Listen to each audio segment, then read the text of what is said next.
I often say mistakes don't derail you. They actually create the rails for you that you can then lead yourself down. And that is so important and so counterintuitive, especially for us who grew up in an age where it's like you read the whole textbook, take a test, then you read the next textbook, take tests, right?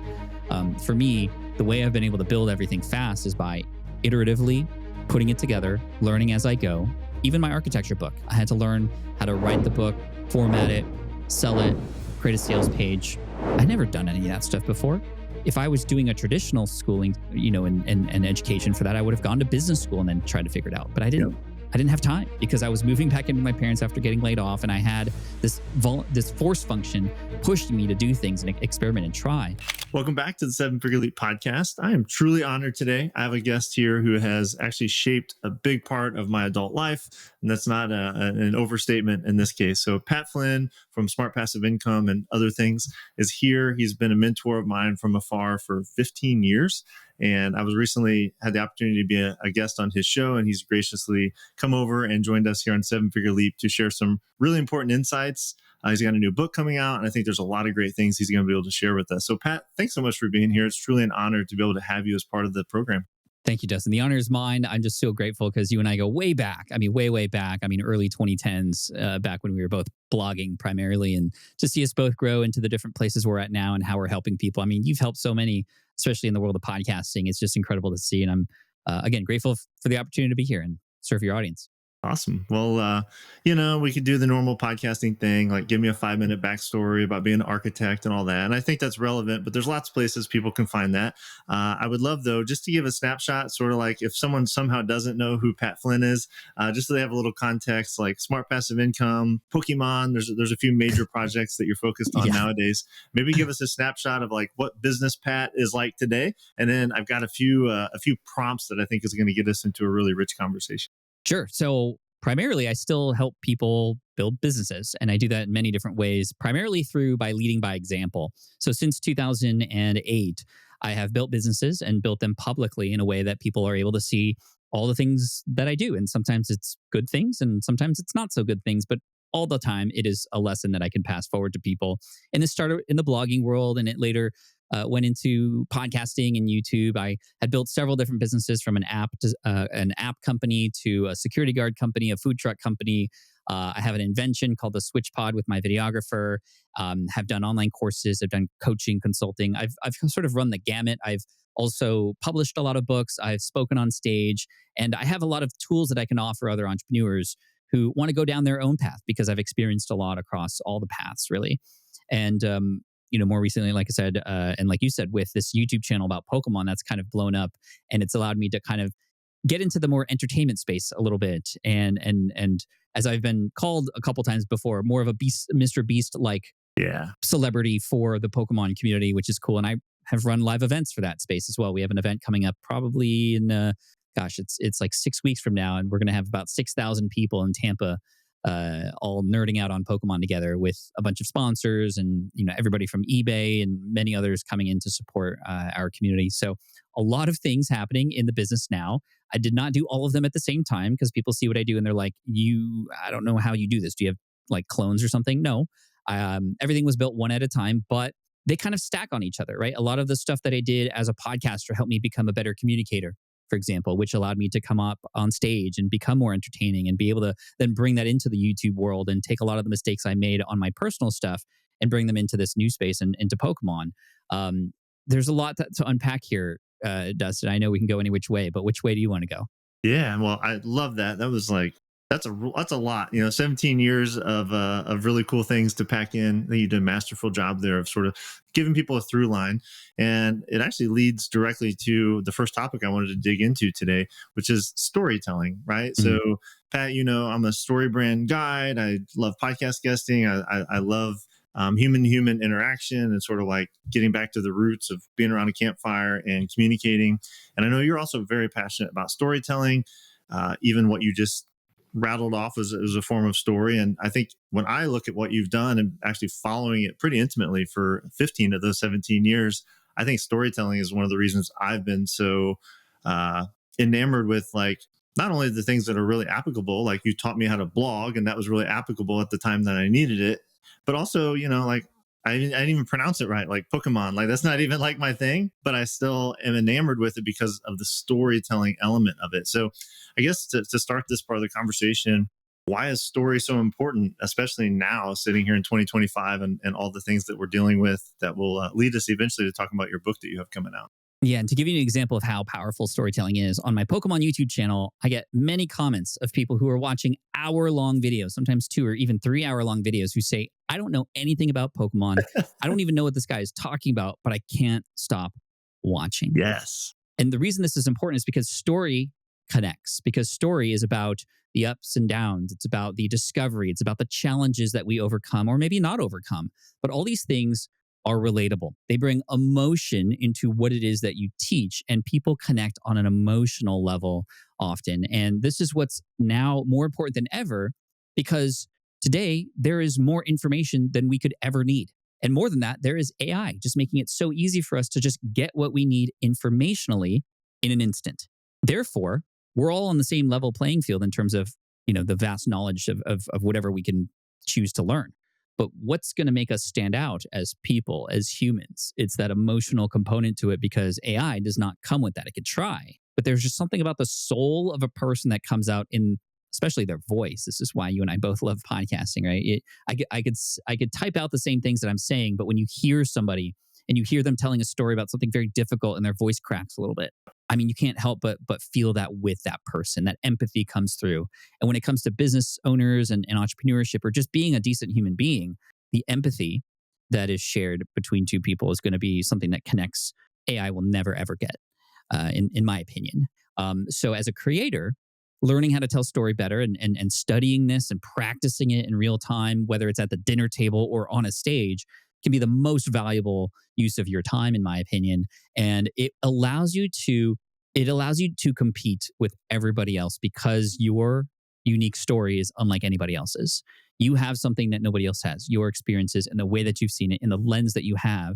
And that is something that often we feel like is a disadvantage, because maybe we don't have as big of a following, or maybe because we don't have as much authority yet. If you have a good story, you can capture attention, and it doesn't matter who you are. And I think about my behavior on, for example, when I block out my distractions, by the way, I put them in the calendar. Like, if I think it was near EL who said, plan or schedule your distractions. So Yes. I do have time in my calendar for literally doom scrolling, but it's contained at least. Love that. And that's really helpful. So when I'm in my contained doom scrolling moments on TikTok, I usually find that I'm most interested in when just people who I don't even know, they just start by telling a story.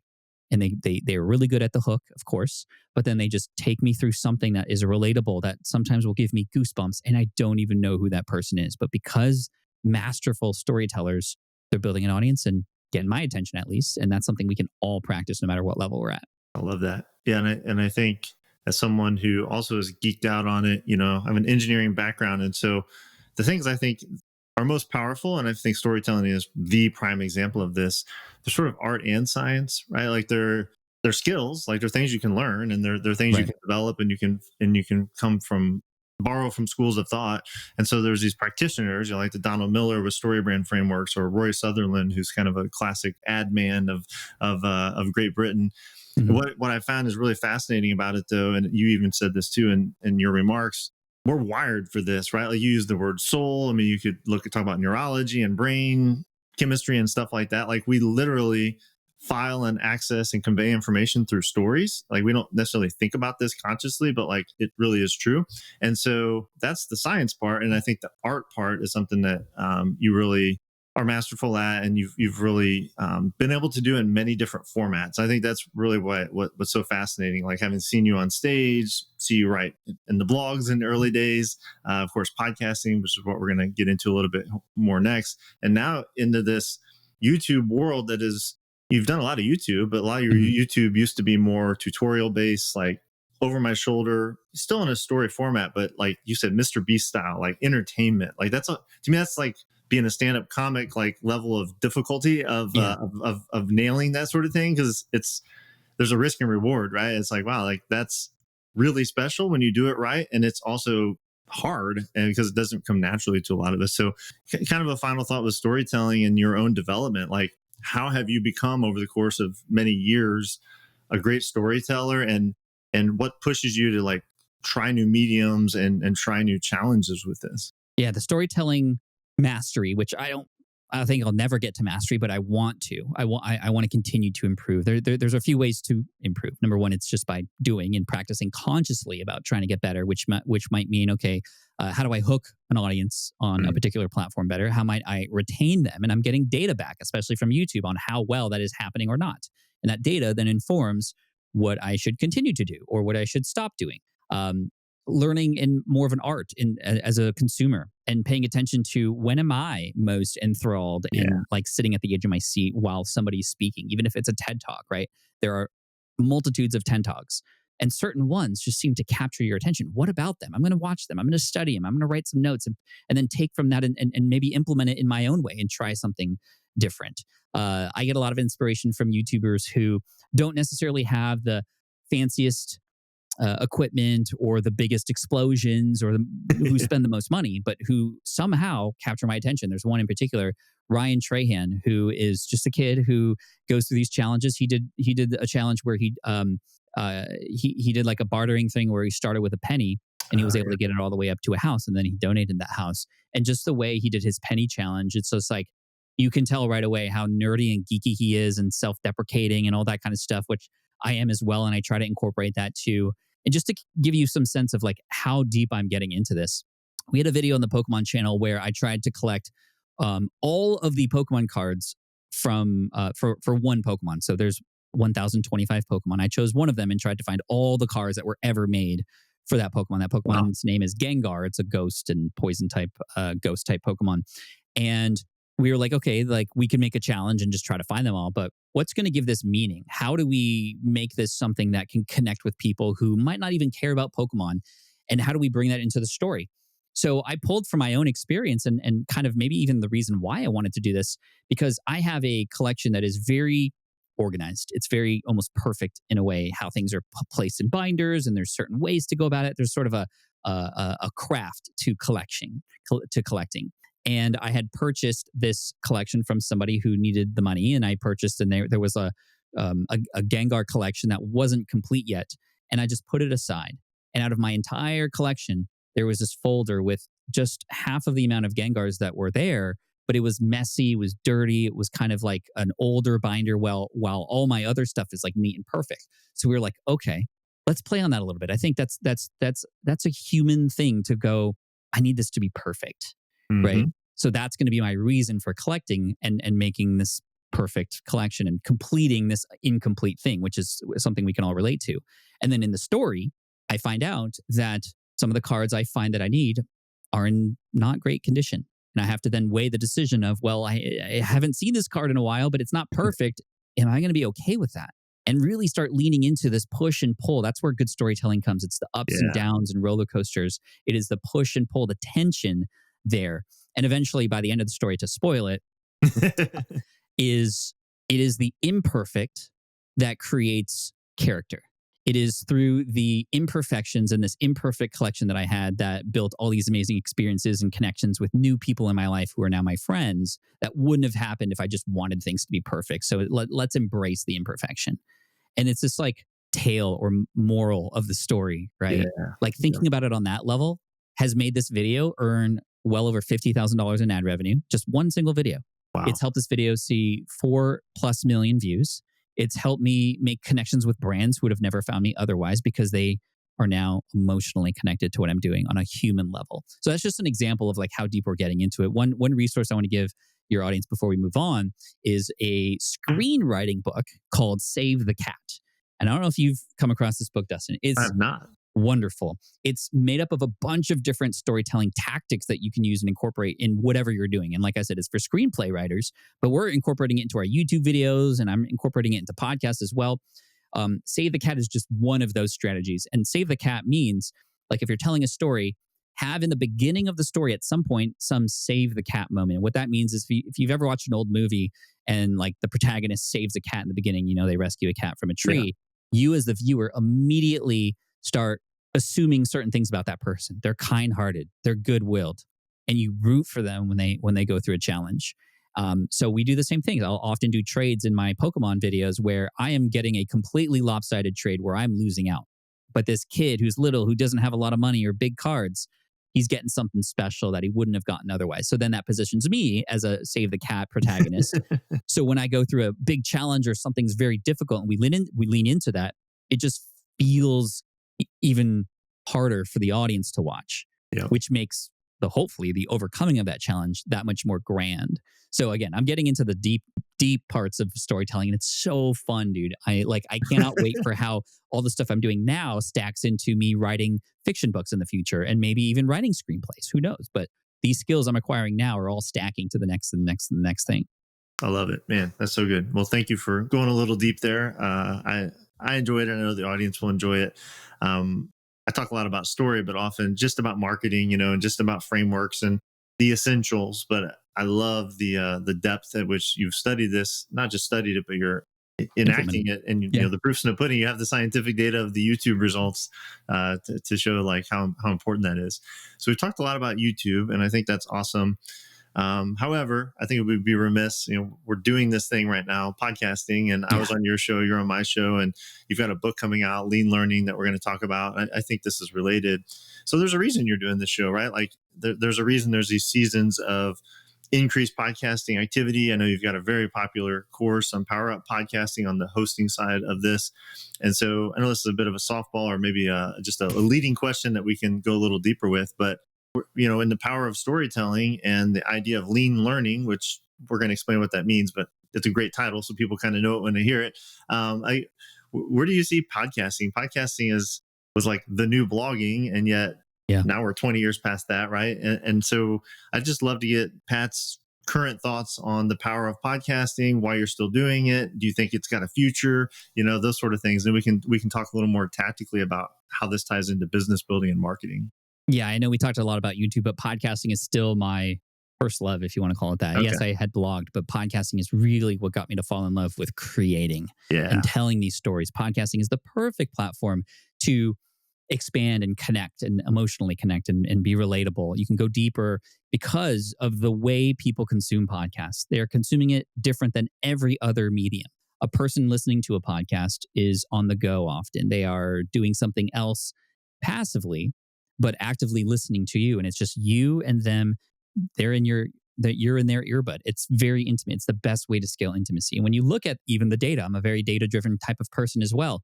When you consider a person's listening time versus watching time or reading time, the listening time far outweighs, I'm talking like 10x, the average amount of time people are consuming by listening to a podcast versus watching and especially reading. So it is much of benefit for us to get on podcast. If you are launching something, like, again, thankful for being here to talk about my book, get in front of audiences, like build those connections now so that you, by the time you have something, dig your well before you're thirsty. And then when you have that thing to launch, now you have these relationships with podcasters, and that's great. Or better yet, host one yourself to practice your craft, but also invite people on who you can build a relationship with. And then by the time you might need something, you can maybe ask them for a favor. Podcasting still, in my opinion, is in its sort of tween stage, I would say, not infancy, but I would say it's still growing up. And when you consider the numbers about how many, for example, YouTube channels there are out there, 50 plus million YouTube channels, and then 500 million active blogs, or at least there once were. Blogging's not that big anymore. SEO has changed, and so has blogging. But there are still just a couple million active podcasts.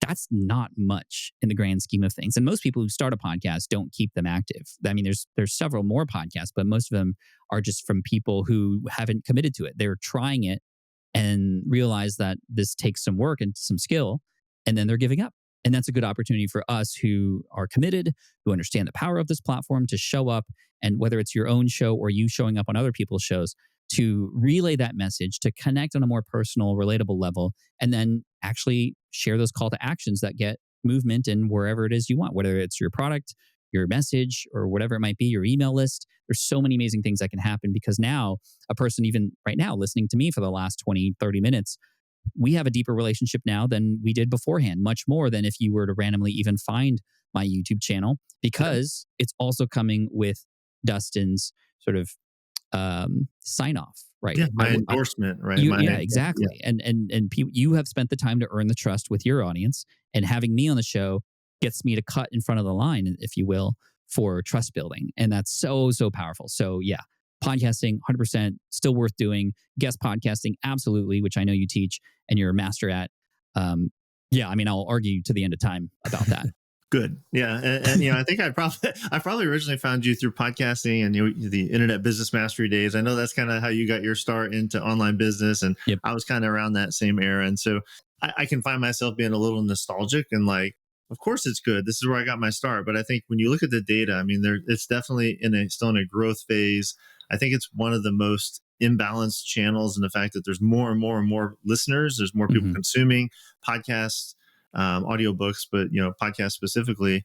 And it is a hard medium to maintain. And therefore there is a sort of pod fade effect. And so if you can be a creator who is committed to the podcasting, whether you're a host or a guest or preferably both, and you can stick with it and you can be consistent, there's so much opportunity. And there, I preach this a lot, and so we don't have to go into this too much here, but I think one of the first words you said when I said podcasting was relationship, and so there's this idea of, there's listeners and it's a great storytelling medium and there's some SEO benefits and there's all the things. But first and foremost, I think what's so powerful about it is the ability to build deep relationships, and it's multifaceted. In this format, obviously you and I are deepening a relationship, but these listeners who are in sort of a semi-hypnotic state or meditative state, and the way that they consume podcasts, as you mentioned, I think is really special.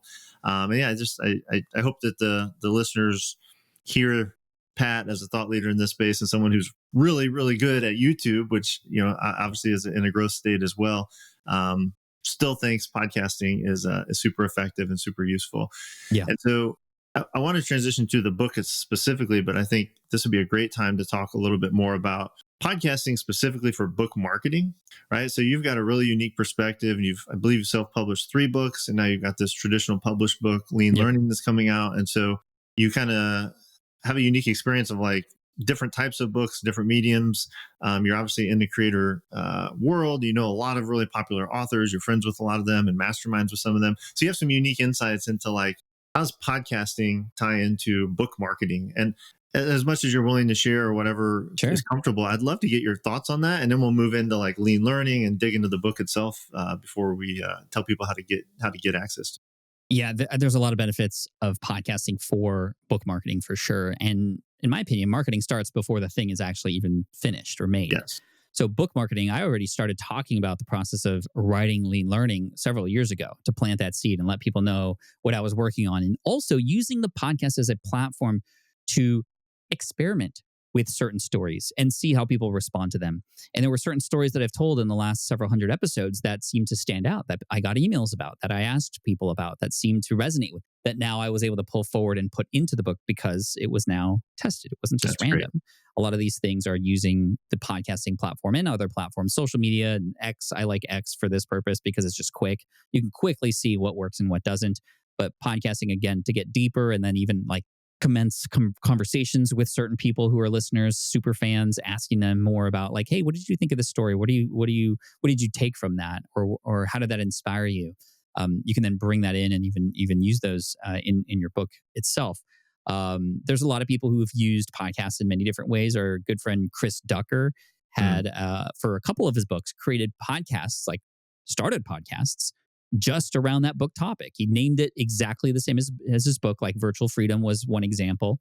And he created a limited time podcast where he came out with an episode, I think one per day or a couple per week leading up to the launch. So he would start to introduce these topics and introduce these concepts. And, he would talk about the book and see that he wouldn't oversell it because the podcast and the relationship that he was building with his audience was the selling. It was that's what it takes to sell. It takes understanding. It takes trust. And that trust happened over time because he started this podcast like just on behalf of the book. And then of course there was an end date to it after the book launched and even a few weeks after to pull in more stories and just keep that momentum going. Then it's evergreen. It's there. There's a start and a finish to it. And it continues to still get downloads and still push people toward the book now, like over a decade later. And that's how cool podcasting is too. A lot of these things you talk about, depending on what it is, of course, but there is evergreenness to what it is that you're creating. And that's huge. You can create something once and it continues to work for you over and over and over again. That's what I love about podcasting. So those are just a few examples. And of course, being a guest on other Yeah. people's shows, just like I am here, a guest on Dustin's show right now, is obviously a great way to get in front of audiences with that, like you said, endorsement that comes to help fast forward that trust building and hopefully entice people to hearing about the book and maybe even, picking it up on Amazon or Barnes and Noble, Target, and or anywhere else you might want. That was a sideways plug for my own book there. That We're I'm gonna gonna. plug the heck out of it. And Yeah, no, thanks, I man. already told Pat I've pre-ordered a bunch and we're gonna give them away. But Oh, thank you. I'm curious, and this is a very tactical question, but you're working with a great publisher. Is it Simon Schuster in this case? Yes. So a big publisher, it's a big deal. And I know a lot of people have done different forms of publishing, hybrid publishing, self-publishing. It seems like almost everyone universally is like, I got to do a podcast tour, right? Like it's kind Yeah. of part of the launch process. And Right. this is a small part of that effort on your current radar for lean learning. What do you hear from the publisher? Is there sort of like, Pat, we need you on 20 podcasts, or they don't even mention it, or do they place you on them? I'm kind of curious in the published book world, what role is podcast guesting viewed in kind of the modern marketing push? Yeah. So even before signing the contract and the deal, having a podcast and having reach on my podcast helped me get a better deal. It actually helped me absolutely just even gain interest from along with my agent to then get a deal, and it actually was able to command a higher dollar value of my advance again as a result of having a podcast that was proven, that was here. So like for all the reasons to just like start now, that's a great one so that you can build your following, build this audience base. And of course, it definitely helps that I already have this audience to then launch a book into. The publisher sees that, they pay attention to it. They do help and support because they have connections too. They Sure. have many other people who have written books who may also have podcasts, and just in their Rolodex, podcasters in general. They have their list of everyone from podcasters to, Good Morning America and all these kinds of things. I haven't landed any of those things yet, although I do think some of that's coming. They offer help, and I'm appreciative of that. But the truth is, and I wholeheartedly believe this, they need me more than I need them. I need them as well for what I'm attempting to do, which is to break into a new field of self-development and self-help, because I don't have those connections. So that's why one of the reasons why I wanted to go down the traditional route for distribution and those connections in those spaces.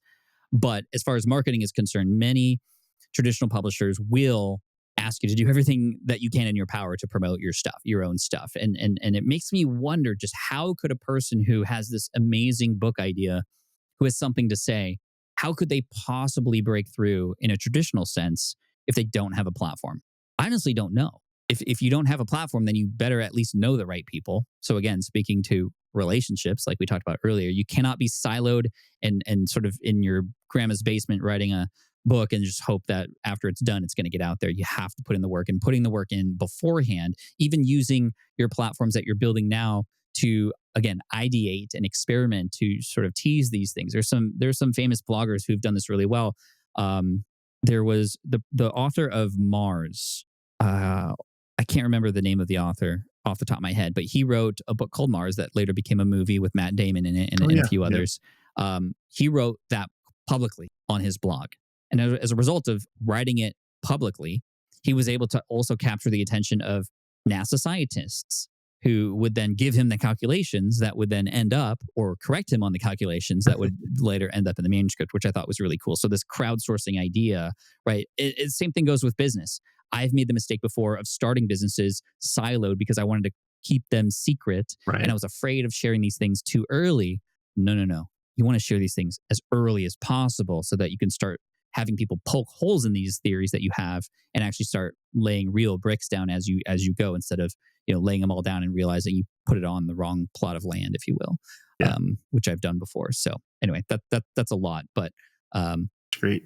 No, I appreciate that. It's sort of a tangent, but I think it's related. So now I actually do want to talk about the book, and I want to talk about this idea of lean learning, and obviously you can share the contents of the book and how we're going to get it and where it comes out and all that. But I guess to start this part of the discussion and just give people the right context. So the tagline is how to achieve more by learning less.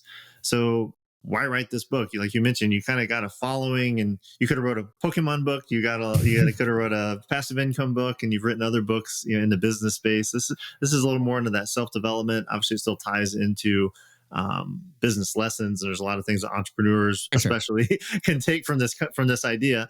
But yeah, I'd love to know, like, what inspired you to write Lean Learning, and then we can go a little bit more into the content and wrap up from there. Yeah, two things really inspired me to write this book. Number one, it was the fact that I had continued to try and experiment with new things like the Pokemon thing and my invention, the Switch Pod, and a number of different other things. And for whatever reason, people would say, Pat, you just seem to have figured things out. Whatever you do, you seem to win at. How do you do that? And for a while, I was just like, oh, I'm just really lucky. Yeah. And the truth is, I am not. I have developed over the years, without even knowing it, certain ways of approaching these things, certain ways to follow through, and certain frameworks to wrap my head around the things that I'm involved with to give them the best chance to succeed. Not everything I've touched has turned into gold, but a lot of things have. And this book helps encapsulate a lot of that and pass that forward to people in an age now where I think we need this more than ever, because right now, information overload is the new norm. And as a result of all the information that's not slowing down, by the way, our brains are just not evolved to understand how to wrap our head around everything, to absorb this content. And we are, all of us are habitual consumers. We want as much of it as possible. We treat information like it's a scarce food source. Yes. Like back in the day, you imagine caveman days, right? Cave people days. If you come across a food source, you hoard it because you might not come across with another one later. Like, get those calories. You know what I'm saying? Yep. And we treat information like that too. But times have changed. No longer is information scarce because all the information we could ever need is available on our phones and Chat GPT. And again, stuff's not slowing down. So what's happening is we're at this buffet line of information now, and we're not just filling our plates full, and as a result, obese with info, slow, lethargic, slow to move. We're not getting the results we want. We're confused. We're overwhelmed. We're tired. We're getting force fed stuff with these algorithms that are putting stuff in front of us that we didn't even know we needed. So we're not set up for success in the world of information that we live in today. The second inspiration for this book was my kids. Yeah. My son is 15. My daughter's 12. They are entering this world. They're entering adulthood very soon. And I want them to be set up for success in this world where, yes, we all have access to all the information we can ever need, but it's how you approach your learning, what you choose to learn, what you choose not to learn, how to differentiate between just in case information, which you don't need, and just in time information, which is where you want to go. And really the big thesis of the book.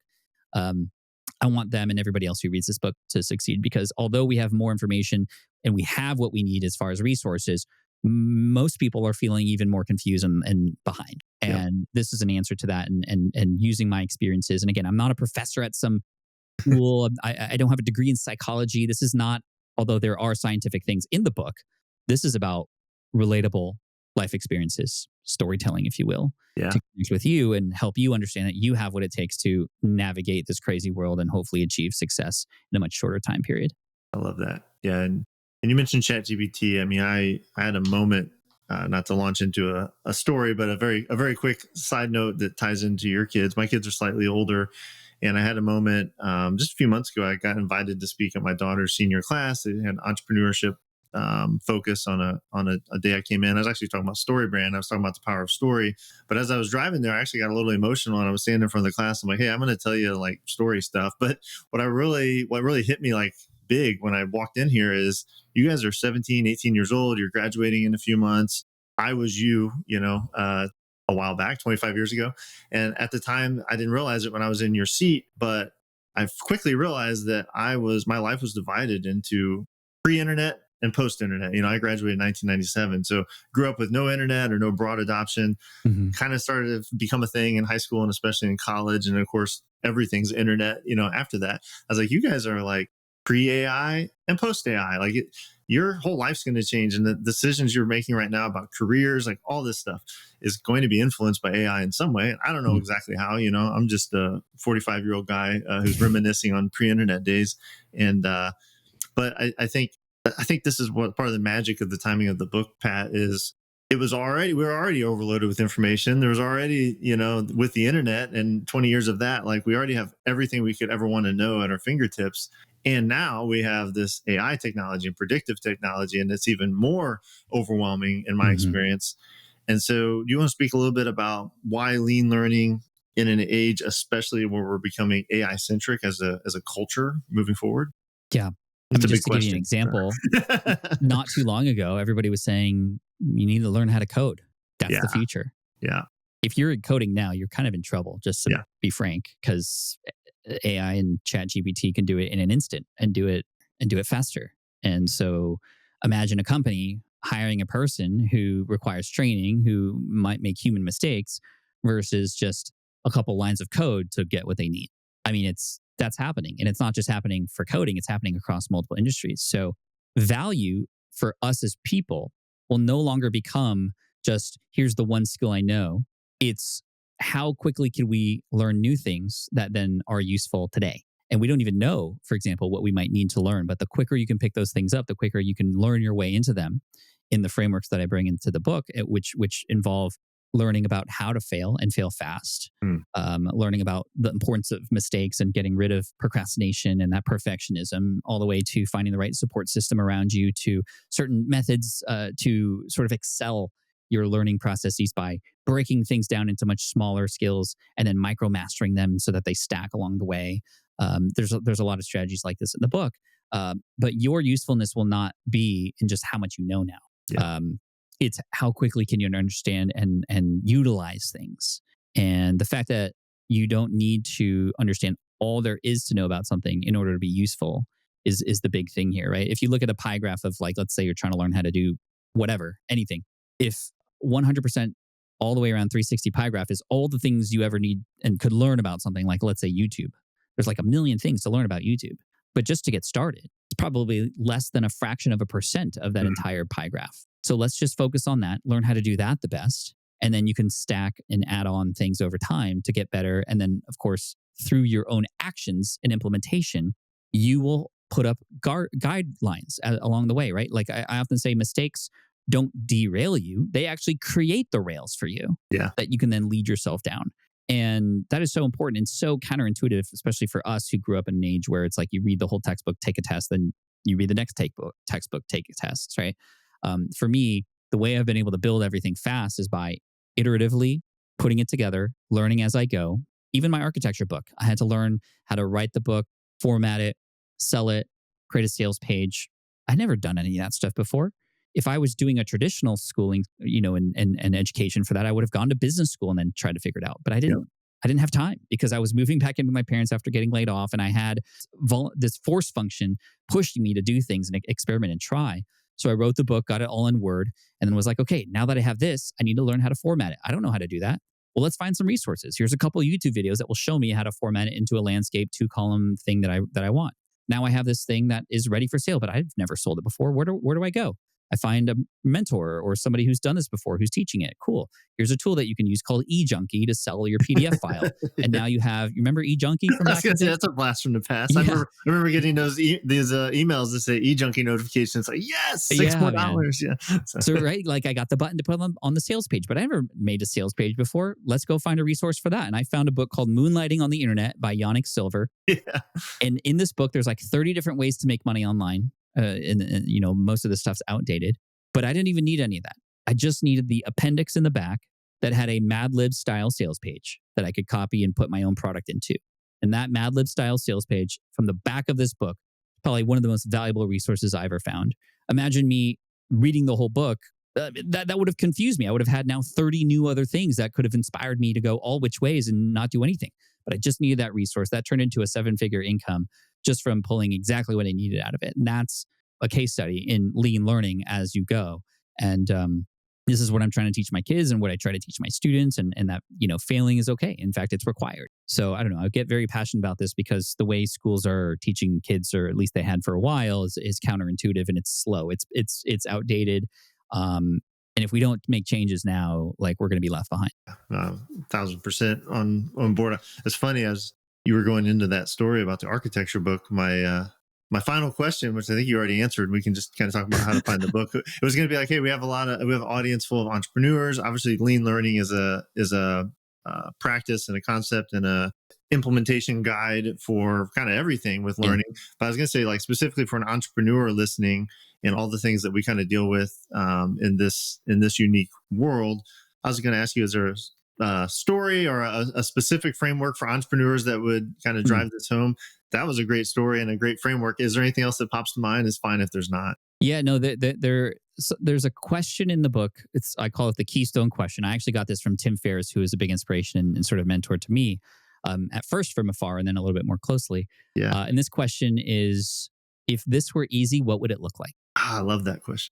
And that is a question that has guided me into much more results faster, because oftentimes we try to overcomplicate everything. We think things have to be harder than they actually are. It's almost like a MVP, minimum viable product, but Yeah. for learning and doing. If this were easy, what would it look like? If you ask yourself that question before you attempt to do anything, oftentimes you are able to get to the answer or to the solution much, much quicker, Mm. with less money spent, with less headache. Another example of that was when I was learning how to speak on stage, which started in 2011. And again, asking myself this question: if this were easy, what would it look like? With thousands of books and videos and all these things I could have gotten into, I went to a person who I knew who I knew was a great speaker, and I just asked him one question. I said, "If you were starting over as a speaker, what would be the one resource that you would go to?" And he said, "Read this book called Stand and Deliver by Dale Carnegie." Mm. It became my guide, my guideline, my guidebook for my very first talk in August of 2011. And since then, I've spoken on 350 stages and have earned seven figures in speaker fees since then. Wow. Um, yes, I could have gone to school and gotten formal training, but then like I wouldn't have gotten to the result faster. What taught me more was getting on stage, not doing perfect, but doing well enough to then add on to the next and then add on to the next. Great example. Again, if this were easy, what would it look like? Right? That's really good. I like that both as a, I don't know, consumer is the right word, but as the learner. But as you were describing that, I'm imagining being the guy you went to, and you're like, how can what's the like shortcut? What's the thing I have to know to be good at this next speech, right? And so I think as we position ourselves as entrepreneurs in this current and continuing to accelerate sort of economy of insights over information, how can you be the insight to someone, right? Like, how can you be this guide who just lights the next step and doesn't overwhelm people? Because I think Yeah.